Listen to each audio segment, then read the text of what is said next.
Bonjour Thierry, donc voilà, on est le 14 juin, enchanté de te voir à Lyon. Tu t'es déplacé exprès pour participer à la manifestation qui avait lieu ce matin. Une manifestation qui a été faite pour toujours, encore une fois, réclamer le retrait définitif de la loi El Khomri. Hein. Voilà, quel est ton sentiment par rapport à cette affaire? Tu dis exprès, comme tout le monde, et comme pas assez de monde, je dirais. Parce que même si on dit qu'il y a eu à peu près 10 000 personnes, je trouve que c'est toujours peu par rapport à la masse de la population d'une ville comme Lyon et ses alentours. Et puis deuxièmement, pour le retrait de la loi El Khomri, je trouve que c'est tellement de la manipulation. C'est que la loi El Khomri, évidemment qu'elle pénalise beaucoup de gens. Je ne suis pas d'accord avec non plus, mais au-delà de la loi Khomri, c'est tout le système qu'il faut faire tomber. Ce n'est pas uniquement la loi El Khomri. Et la question que je me pose, c'est que dans un premier temps, c'est quand même les syndicats qui mènent la danse, qui sont sous les feux de la rampe. Et si jamais ils arrivent à avoir un compromis avec le gouvernement sur cette loi et que tout s'arrête, je vais dire, mais alors tout ça n'aurait eu aucun sens finalement. Parce que j'ai l'impression que ça a été donc une manipulation supplémentaire pour faire péter une soupape de sécurité, occuper le terrain pendant qu'on signe des accords avec le TAFTA. Depuis qu'il y a la loi El Khomri, on n'entend plus parler de Calais, on n'entend plus parler des migrants, on n'entend plus parler de la Syrie, on n'entend plus parler de l'OTAN, alors que tout ça, ça nous pend au nez et que finalement, on est en train de se faire avoir. Moi, c'est ce que je ressens aujourd'hui. Alors, je sais qu'à Paris, c'est beaucoup plus compliqué que ça. Paraît-il qu'il y a 800 000 personnes et qu'il y a l'air d'avoir du grabuge. Oui, on a assisté ensemble c'est dommage. Par périscope. Et en même temps, il oui. faudra peut-être passer par là, quoi. C'est peut-être un mal nécessaire. D'accord. Donc pour toi, en fait, est-ce que les syndicats, en particulier la CGT, jouent le rôle encore de soupape de sécurité pour le gouvernement? Ou est-ce que, menacés par la loi El Khomri, et surtout par la base, ils auraient peut-être décidé finalement de jouer la carte de la contestation? Mais vraiment, c'est pas... Non, pour moi, les syndicats aujourd'hui, c'est quelque chose c'est du dépassé. C'est du dépassé parce que, chiffre à l'appui, on vous dit que les syndicats représentent 8% de la masse salariale. En fait, je crois qu'on est nettement en dessous de ces chiffres-là. Et je me suis amusé à faire des petits calculs. Et quand on prend syndicat par syndicat, ceux qui sont majoritaires au prud'homme, etc., etc., et en fait, on s'aperçoit que donc il s'appelle Martinez, là, qui négocie. Apparemment, c'est lui qui négocie avec le gouvernement. Eh bien, le syndicat de Martinez, ça n'enlève rien à sa démarche. Hein. Je pense que ce qu'il fait est légitime. Hein. Je ne veux pas lui casser du sucre sous le dos.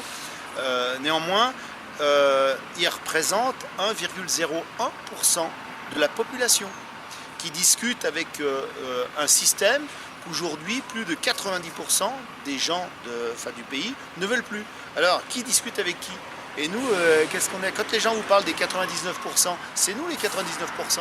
C'est nous qui sommes là, et nous, on a l'impression qu'on n'est pas concernés. Alors effectivement, quand il y a des manifestations, on voit des drapeaux de la CFDT, Force ouvrière, etc., etc., des gens motivés qui défendent leurs droits, et ils ont raison. Ils ont raison.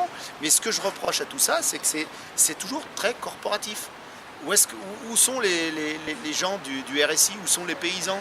Alors ils vont sortir quand d'un seul coup ils vont se réveiller parce que le prix du lait va encore chuter, ou parce que leurs entreprises sont encore en train de se casser la gueule. Elles sont tous les jours en train de se casser la gueule. Et le lait, tous les jours, il chute. Le problème, c'est un manque de solidarité qu'il y a dans ce pays. Et ça, c'est le gros problème. Si aujourd'hui les gens, et quand je dis si, le si, j'ai écrit il n'y a pas très longtemps que le si était le plus grand des remparts. Le plus grand des remparts de ce qu'on pourrait faire aujourd'hui. Si on enlève le si et puis dire on fait, on aura gagné du terrain. Et si, entre guillemets, tout le monde ensemble se bouge pour la même cause, c'est-à-dire changer notre système qui de toute façon n'est plus un système démocratique, on va gagner. Bien sûr qu'on va gagner. Les gens n'ont pas conscience de la puissance de feu qu'on peut avoir avec la masse populaire. Et ça, c'est une chose très importante qu'il faut savoir. Dans ce cadre-là, ça signifie que tu penses que les élections de 2017 ne changeront strictement rien? ne changeront rien parce que les dés sont pipés. Bien sûr que les dés sont pipés, d'ailleurs ils sont bien débrouillés pour que les législatives soient après les présidentielles, on fignole le truc, terminé, mais enfin les présidentielles ça n'a plus aucun sens non plus franchement. C'est pas démocratique, c'est une monarchie. Comment on peut imaginer voter pour un seul homme qui lui-même va faire son gouvernement avec des gens qui ne sont pas forcément des élus? Macron en est la preuve, un mec qui sort de la banque Rothschild, ça n'a jamais été un élu, et il va faire son gouvernement. Et ensuite, il y a des élections législatives. Alors, théoriquement, dans notre système, dans notre constitution, et c'est comme ça que ça devrait fonctionner, mais ça ne fonctionne pas comme ça, le législateur est l'élu qui a toute la confiance de la population, qui lui vote pour la population, parce qu'on lui a donné sa confiance, mais ce n'est plus le cas. Et il doit voter, et c'est l'exécutif qui doit exécuter le travail. Sauf que c'est à l'envers. C'est à l'envers. Le président qui devrait être un arbitre n'est plus un arbitre, il dicte, et c'est là que ça prend tout son sens, c'est un dictateur, il dicte à son gouvernement, donc l'exécutif, la démarche à suivre. Le gouvernement arrive à l'Assemblée, et à coup de 49.3 ou d'autres choses, il vous dit « nous décrétons que ». Et à l'Assemblée, comme les députés ne font pas leur boulot, de toute façon l'hémicycle, la plupart du temps, il est vide. J'en veux pour preuve, moi j'ai vu une fois, et c'est régulier, ils étaient 13 dans l'hémicycle à 5h du matin. Cazeneuve qui était ministre de l'économie à ce moment-là, mais bon, ça se répète chaque fois. Hein. Nous décrétons que, et il balance le micro, fini, terminé. Et on ne vote pas. Si on ne vote pas, c'est pas c'est antidémocratique par définition. Le 49.3, on vous dit que c'est constitutionnel. Moi, je ne suis pas d'accord. C'est quand même au peuple de bouger la Constitution. La Constitution, c'est le peuple qui doit l'écrire, la faire. Aujourd'hui, la Constitution, non seulement... Alors, il y a beaucoup de gens qui veulent aujourd'hui la changer. Je pense déjà qu'il faudrait pouvoir l'appliquer. Il faut l'appliquer. C'est la première des choses. Aujourd'hui, elle n'est pas appliquée, elle est bafouée. Les lois, la France n'est plus un état de droit. C'est un pays où on bafoue les lois, où les magistrats sont des crapules, sont des salopards. Et moi, je n'ai pas peur de le dire. Aujourd'hui, on m'a attaqué pour outrage parce que j'ai osé dire que les magistrats étaient des salopards. Il faut aller voir dans le dictionnaire ce que ça veut dire, salopard. Ça veut bien dire ce que ça veut dire. C'est pas un outrage. On peut m'attaquer en diffamation si on veut, mais je peux vous prouver que je dis la vérité. D'accord. Est-ce que tu as des informations de dernière minute, je dirais, ou des derniers jours, peut-être un livre qu'on t'a confié, que tu voudrais peut-être... Non, c'est quelqu'un qui m'a donné un livre, je sais pas, je vais le lire, je sais pas, on rencontre un tas de gens sur les manifestations, on essaye de communiquer un maximum, mais c'est toujours pas assez. Non, moi ce que je souhaiterais dire, et le message que j'aimerais faire passer, c'est de dire aux gens qu'il faut qu'ils communiquent entre eux et qu'ils communiquent parce qu'on n'a pas l'outil nécessaire pour créer le lien entre les gens. Aujourd'hui, si ce que je peux dire, c'est que par exemple, je prends une presse comme la tienne ou comme Infolibre que j'ai contacté il n'y a pas très longtemps, qui est en train de mourir parce que ils n'arrivent pas à vivre financièrement, ils n'y arrivent pas. Ils ne peuvent pas aller sur le terrain, ça coûte de l'argent, de se déplacer, de faire tout ça, et ils ne peuvent pas parce qu'ils ne sont pas financés par l'État, eux. Hein. Alors que les chaînes nationales vous balancent n'importe quelle merde, on est désinformé, on n'a pas la réelle information, et à partir de ce moment-là, eh bien, on ne pourra pas avancer. Donc c'est pour ça qu'il faut qu'on puisse aller les uns vers les autres, il faut qu'on puisse communiquer. Et puis il y a urgence, surtout je pense qu'il y a urgence. Il ne faut pas croire que ça va se faire tout seul, que ça va tomber du ciel. Je crois que j'ai commencé à faire des vidéos il y a à peu près 2 ans. J'ai l'impression chaque fois de me répéter, oui les choses bougent, elles avancent quand même un petit peu. On sent qu'on rencontre de plus en plus de gens qui sont de plus en plus réveillés, qui sont informés. Mais à mon sens, toujours pas assez, et ça va pas assez vite. Alors peut-être que je suis pressé. Je suis pressé parce que je me rends compte que peut-être que ceux qui sont réveillés depuis un moment, ils ont 1 ou 2 longueurs d'avance et qu'on voit les autres qui pétouillent. Et ça fait mal. Franchement, moi, ça me fait souffrir. Ça me fait souffrir de voir que des gens sont pas sensibles à ce qui arrive aujourd'hui. Je veux dire, il y a des choses qui arrivent à des gens à côté de nous. On est sensible à ça parce qu'on se sent concerné. À partir du moment où on n'est pas concerné, il y a des gens, on peut leur dire, vous pouvez marcher dans la rue à Paris, il y a des SDF qui dorment sur les cartons, on banalise, on s'en fout, on passe à côté. Personnellement, il y a des gens qui ne se sentent pas concernés parce qu'ils ne sont pas touchés par ce qui arrive aujourd'hui. même si leur voisin est au chômage, même si ils n'arrivent pas à joindre les deux bouts, s'ils ont un travail mais qu'ils ne peuvent pas vivre comme ils veulent, eh bien c'est pas grave parce que eux-mêmes, ça va bien. Donc mais ça ira pas bien éternellement pour eux non plus. Eh ben, oui, mais le problème, c'est qu'aujourd'hui, on a un manque de solidarité, de tolérance, et que quand on aura remis le mot solidarité et tolérance, enfin les mots solidarité et tolérance au cœur du débat, on pourra peut-être avancer. Tolérance, je dis tolérance parce que, pour en revenir à ce que j'ai dit au départ, c'est qu'il faut laisser de côté ces diversités, les choses sur lesquelles on n'est pas d'accord. Tout ce qui est corporatif, c'est bien. Chacun veut garder son identité, c'est bien. C'est bien, mais il arrive un moment où quand il faut que tout le monde rame dans le même sens, il faut laisser ça un peu de côté pour atteindre le but. Et on ne pourra pas atteindre le but si on n'est pas d'accord d'aller vers le but ensemble. Et le problème, c'est ça aujourd'hui. C'est pas le tout de brandir un drapeau à la couleur de l'identité à laquelle on veut adhérer. Le problème, c'est de se dire oui, j'ai le drapeau, mais par contre, je veux que aujourd'hui cette démarche, elle est faite pour qu'on la fasse tous ensemble dans le même but. La loi El Khomri, fédérer les luttes pour arriver à lutter ensemble. Indirectement, elle touche aussi les petits patrons, puisqu'elle va toucher les ouvriers, elle va toucher les chômeurs, elle va toucher tout le monde. Mais aujourd'hui, on a l'impression qu'il n'y a que les syndicats qui sont là et qui défendent ce truc-là.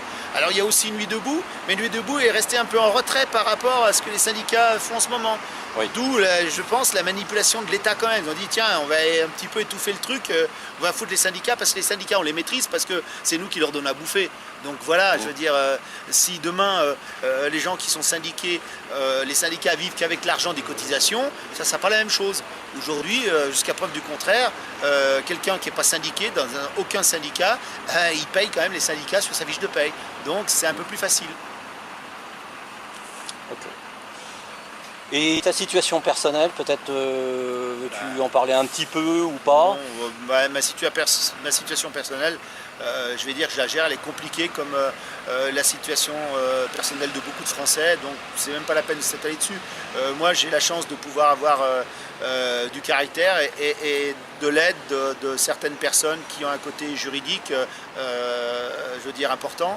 Et je veux dire, je gère, c'est très compliqué. C'est très compliqué parce que il m'arrive la même chose qu'à l'avocat Ripper, qu'à l'avocat d'Angléan, moi, une autre personne que j'ai été voir qui a pris 10 mois de prison ferme.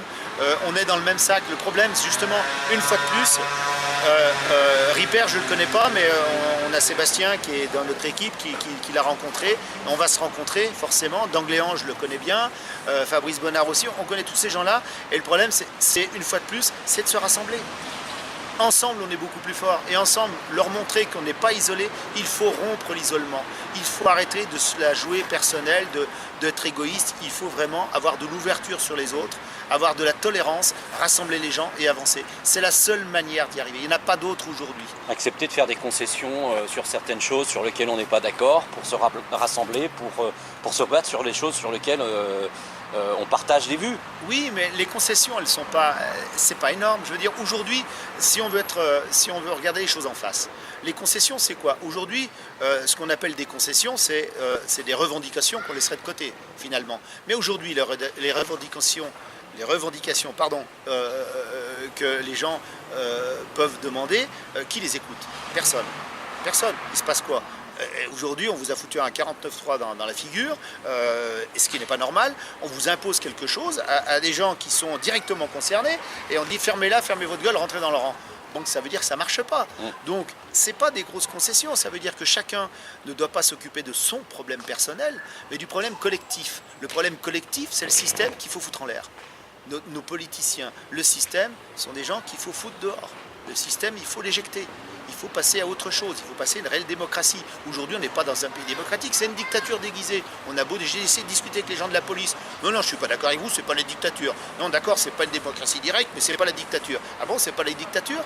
Vous êtes en train de bafouer la Constitution. La Constitution, elle dit que vous êtes là pour protéger le peuple. Vous protégez le peuple? Non.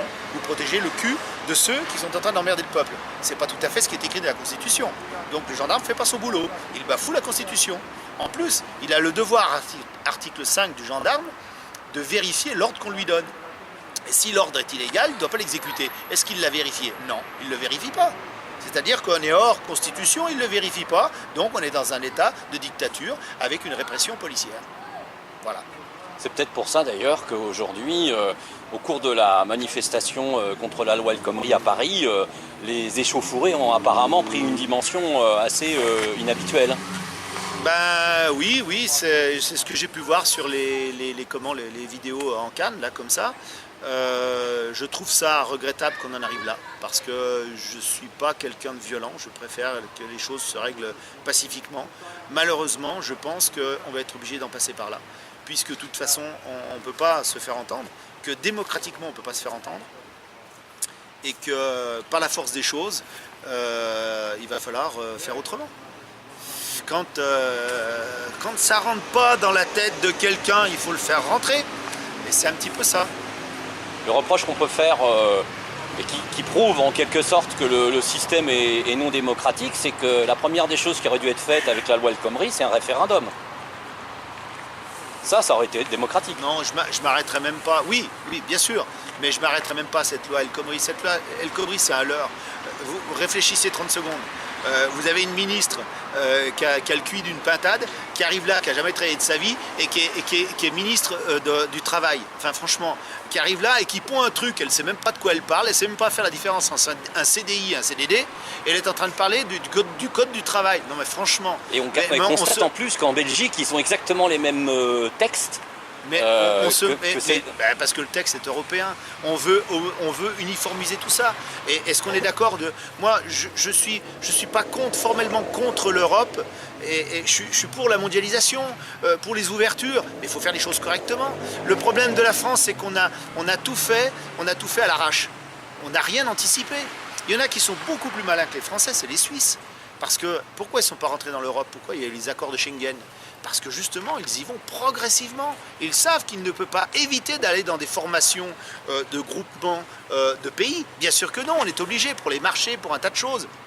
Sauf qu'ils le font intelligemment. Ils ne vont pas se griller les plumes comme nous. Nous, on grimpe, hop, merde. Et puis, hop, on se fait cramer au soleil. C'est une erreur. On a tout faux.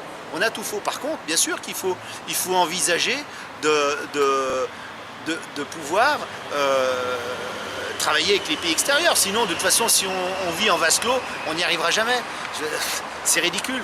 Nous, on n'a pas de pétrole et on vend un tas de choses. On vend du camembert. En Afrique, ils n'en ont pas, etc. Enfin, c'est un exemple comme un autre. Oui, d'ailleurs, on a terriblement souffert, du moins les agriculteurs et les éleveurs de porc ont terriblement souffert à partir du moment où la France a décidé d'emboîter le pas à Washington en décrétant des sanctions contre la Russie. Oui, c'est pas tellement le porc, c'est les laitiers surtout. C'est les laitiers parce que les Chinois, la Russie et les Chinois sont toujours des gros consommateurs de lait en poudre. Mais bon, après, le problème des agriculteurs, c'est encore autre chose parce que ils ont une façon de travailler qui est différente aussi. Personnellement, j'ai un centre équestre, je suis dans le milieu agricole, mais j'ai pas la PAC, j'ai pas les subventions qu'ils ont, j'ai pas etc. Moi, si une année il y a la sécheresse, moi ma paille elle est plus chère et j'ai pas de subvention. Eux, c'est différent. C'est pas pour, mais il faut remettre les choses à leur place. Il faut que chacun prenne ses responsabilités aussi. Chacun doit prendre ses responsabilités dans ce pays. Et aujourd'hui, les agriculteurs, s'ils prenaient leurs responsabilités, eh bien, ils tourneraient le dos à leur syndicat, la FNSEA, et puis ils viendraient dans la rue avec les gens de la CFDT, de la CGT, les gens de la rue, le peuple, et tout le monde serait dans la rue. Et si on avait des tracteurs avec des tonalisiers, du fumier, etc., eh bien, je pense qu'en une semaine, le pays, on aurait retrouvé une stabilité parce qu'on aurait changé de gouvernement. Parce que ça serait, on récupérait ce qui est de droit à nous. Et c'est notre droit. Parce qu'il faut bien rappeler une chose, c'est que à la base, la France est un pays, c'est un état de droit, mais qu'aujourd'hui, il n'est plus respecté. Et je pense, franchement, qu'on peut récupérer tout ça avec le droit, en appliquant le droit, la Constitution, telle qu'elle est aujourd'hui, quitte à la modifier par la suite, bien sûr, mais telle qu'elle est aujourd'hui, elle peut nous permettre, si on l'applique, elle peut nous permettre de retrouver nos droits. Et ça, c'est quelque chose d'extrêmement important. Bien. Un dernier mot? Fonçons. Merci Thierry. Au revoir. Bon retour. À bientôt.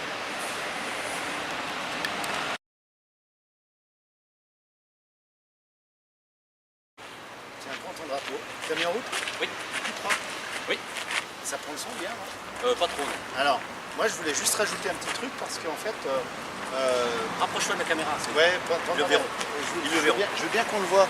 Pendant la manifestation, on s'est fait interpeller 2-3 fois. Mon ami Tom qui est là avec son drapeau. Et on s'est fait traiter de facho parce qu'on avait le drapeau français. Comme ça, et qu'est-ce que c'est que cette croix, etc., des fachos, etc. Ce qui veut simplement dire que la plupart des Français aujourd'hui ne connaissent pas l'histoire de France. Et que c'est quand même le drapeau de la résistance, le drapeau français de la résistance, et qu'aujourd'hui on est quand même des résistants. Et c'est quand même triste de voir qu'on se fait huer et traiter de fachos parce qu'on a le drapeau de la résistance française. C'est quand même la base de ce qui se passe aujourd'hui. Il faut pas rêver, c'est que tous les syndicats qui défilent aujourd'hui, ils sont nés de la résistance. Donc, du CNR, du CNR. Donc il faut quand même le dire. Et il faut un petit peu que les gens, ou alors il faut qu'ils retournent à l'école. Pas tous. Il y en a eu des personnes qui étaient aguerries, il faut le dire. Non, bien sûr, pas tous. Mais même, le peu de gens, quand on ne sait pas, déjà, on ne vient pas dire qu'on est fachos. On dit, tiens, qu'est-ce que c'est? Et puis là, on peut répondre, parce qu'on répond très gentiment pour dire ce que c'est. Mais quand on vient d'emblée dire à quelqu'un qu'on est fachos parce qu'on a le drapeau de la résistance, là, ça irrite un petit peu. C'est comme un symbole, la résistance. Quand même, quelque part. Il faut savoir que les résistances, c'est quand même, sont à l'origine de la sécurité sociale. Les acquis sociaux. Même si on dit que je suis contre la sécurité sociale, ce qui est faux, je ne suis pas contre la sécurité sociale, je suis contre le principe qui en est fait aujourd'hui. Contre la non-application des directives européennes au sein de l'État français. C'est même pas les directives européennes. Au-delà de ça, aujourd'hui, j'ai appris beaucoup de choses et je pourrais m'en expliquer une autre fois. Mais enfin voilà. Donc ça, c'est important de le souligner. Merci Tom.